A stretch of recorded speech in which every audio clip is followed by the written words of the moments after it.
ఈసారి independence day వీకెండ్కు ప్రేక్షకులకు కావాల్సినంత వినోదం అందుబాటులో ఉండనుంది. ఓవైపు కాలీవుడ్ నుంచి కూలీ, బాలీవుడ్ నుంచి వార్ 2 విడుదలవుతుండడమే అందుకు కారణం.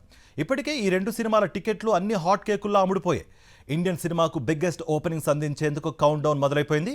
రజనీ, నాగార్జున, అమీర్ ఖాన్, హృతిక్, ఎన్టీఆర్ ఇలా స్టార్స్ అందరూ రంగంలోకి దిగుతూ ఉండడంతో పాన్ ఇండియా వైడ్గా కూలీ వార్ హంగామా పీక్స్కు చేరింది. ఇండియన్ సినిమాకు క్లాషెస్ కొత్త కాదు.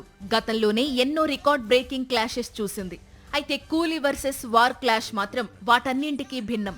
ఎందుకంటే ఇవి కూడా భారీ మల్టీ స్టారర్స్, బాక్సాఫీస్ రికార్డ్స్ మార్చగల సత్తా ఉన్న మూవీస్. అందుకే కూలీ వార్ టికెట్స్ కు అంత క్రేజ్. కూలీకి చిత్ర దర్శకుడు లోకేష్ కనగరాజ్, అనిరుద్ కాంబినేషన్ మ్యాజిక్ చేస్తే, వార్ 2కు ఎన్టీఆర్, హృతిక్ కాంబో క్రేజ్ తీసుకొచ్చిందని ప్రత్యేకంగా చెప్పుకోనక్కర్లేదు. అందుకే ఈ సినిమాలు ఇప్పుడు తొలి రోజు చెరో 100 కోట్ల ఓపెనింగ్స్ కోసం సై అంటే సై అంటున్నాయి.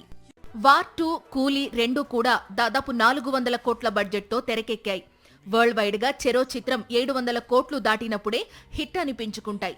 కూలీతో రజనీకాంత్ కోలీవుడ్ ను 1000 కోట్ల క్లబ్ కు చేరుస్తాడా, లేక వార్ 2 హీరోలు తమ యాక్షన్ తో బాలీవుడ్ కు మరోసారి 1000 కోట్లు కురిపిస్తారా అనేది మరికొద్ది గంటల్లో తేలిపోనుంది. తెలంగాణలో కూలీ కానీ వార్ 2కు కానీ ఎలాంటి టికెట్ హైక్ లేదు. సింగిల్ స్క్రీన్స్ 175, మల్టీప్లెక్స్లు 295 రేట్లకు బుకింగ్ జరుగుతోంది. అయితే మార్నింగ్ షో కంటే ముందు ఒక షోకు మాత్రం తెలంగాణ ప్రభుత్వం అనుమతి ఇచ్చింది.